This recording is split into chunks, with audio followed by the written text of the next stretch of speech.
मेरे प्यारे बच्चों, आज मैं जो कथा आपको सुनाऊंगी उसमें राजा भोज का उल्लेख है। ये कथा सिंहासन बत्तीसी के 32 कथाओं के संग्रह से ली गई है, जिसमें 32 पुतलियां महाराजा विक्रमादित्य के विभिन्न गुणों का कहानी के रूप में वर्णन करती हैं। मैं आपको अपने भिन्न भिन्न वीडियोज़ में भिन्न भिन्न पुतलियों द्वारा बताई गई कथा सुनाऊंगी। आप सुनना अवश्य और कमेंट में बताना भी कि आपको कैसी लगी। इन कहानियों को सुनने से हमें ज्ञात होता है कि महाराजा विक्रमादित्य कौन थे, उनका न्याय करने का ढंग कैसा था, आखिर क्या कारण था कि वो महादानी, त्यागी, निस्वार्थी और न्यायप्रिय राजा के नाम से हजारों वर्षों बाद भी आज भी लोकप्रिय हैं। तो आइए आज हम 8वीं पुतली पुष्पवती द्वारा सुनाई कथा सुनते हैं। कथा इस प्रकार है। 8वीं बार राजा भोज सिंहासन पर बैठने के लिए राज दरबार पहुंचे। रोज रोज पुतलियों से राजा विक्रमादित्य की महानता के किस्से सुनकर वो तंग आ चुके थे। फिर भी सत्ता और उस सिंहासन का मोह उन्हें राज दरबार खींच लाता था। इस बार उन्हें 8वीं पुतली ने राजा विक्रमादित्य के सिंहासन पर बैठने से रोक दिया और उनकी महानता का एक किस्सा सुनाया।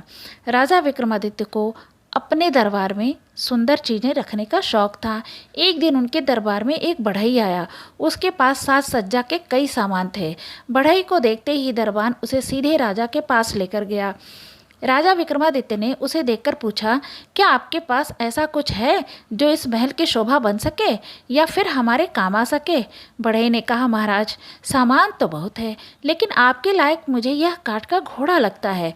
राजा ने दूर से उसे देखा तो वह लकड़ी का घोड़ा नहीं, असली घोड़ा लग रहा था।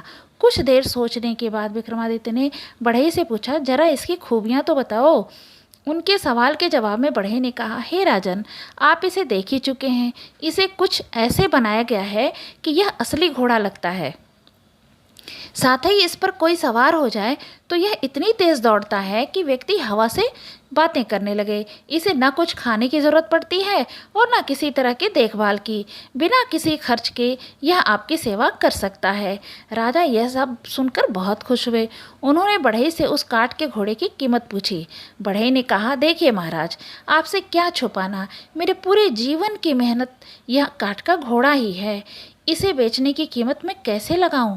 आप जान ही गए हैं कि मैंने अपनी पूरी जिंदगी इसे बनाने में दी है। अब खुद ही इसका मोल लगाकर पैसे दे दीजिए।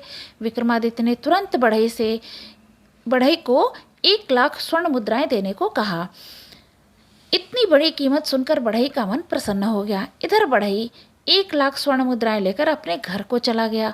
उधर राजा ने काठ का घोड़ा सुरक्षित तरीके से तबेले में रखने का सेवक को आदेश दिया। कई दिन बीतने के बाद विक्रमादित्य के मन में हुआ कि क्यों न काठ के घोड़े की सवारी की जाए, पता भी चल जाएगा कि घोड़ा कैसा दौड़ता है।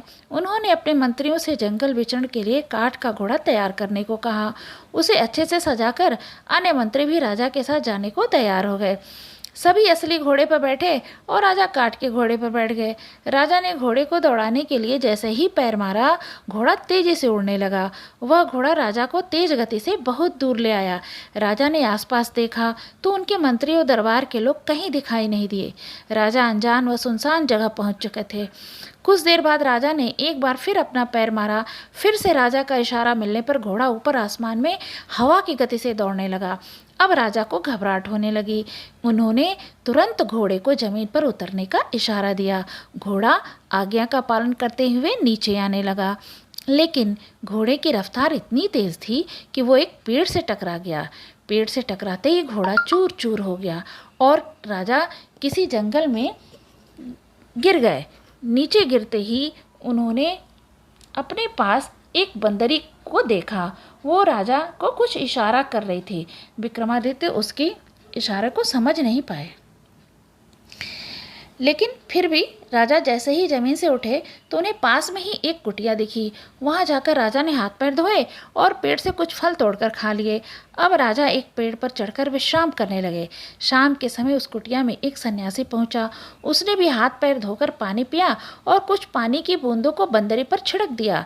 शरीर पर पानी पड़ते ही वह बंदरी एक सुंदर राजकुमारी बन गई। उस राजकुमारी ने जल्दी जल्दी सन्यासी के लिए खाना बनाया और उनके पैर दबाने लगी। सुबह होते ही दोबारा सन्यासी कुटिया से बाहर चला गया, लेकिन जाने से पहले उसने राजकुमारी पर जल छिड़ककर उसे दोबारा से बंदरी बना दिया। अब विक्रमादित्य भी नींद से जागे और पेड़ से नीचे उतरे। फिर बंदरी उन्हें देखकर कुछ संकेत करने लगी। राजा उसे समझ नहीं पाए और अंदर जाकर हाथ मुंह धोए। उसी जगह पर बंदरी आकर खड़ी हो गई। उसी समय बंदरी पर पानी के कुछ छींटे पड़ गईं और देखते देखते बंदरी फिर राजकुमारी बन गई। राजा ने जैसे ही बंदरी को राजकुमारी बनते देखा तो वो हैरान रह गए। विक्रमादित्य ने उससे इस बारे में पूछा। राजकुमारी ने बताया, मैं कामदेव पुष्पावती की बेटी हूँ। सालों साल पहले मुझसे गलती से एक बाढ़ सन्यासी को लग गया था। तब उन्होंने गुस्से में मुझे श्राप दे दिया कि मुझे उम्र भर बंदरिया बनकर सन्यासी की सेवा करनी होगी। मैंने सन्यासी को बहुत समझाया कि तीर उन्हें गलती से लगा था, लेकिन गुस्से में उन्होंने मेरी एक ना सुनी।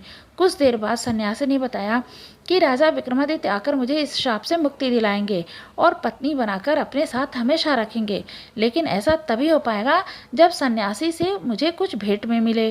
राजा विक्रमादित्य सब समझ गए।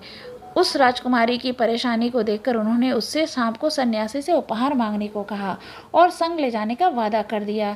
इसके बाद राजा ने उस राजकुमारी पर पानी डालकर उसे दोबारा बंदरी बना दिया।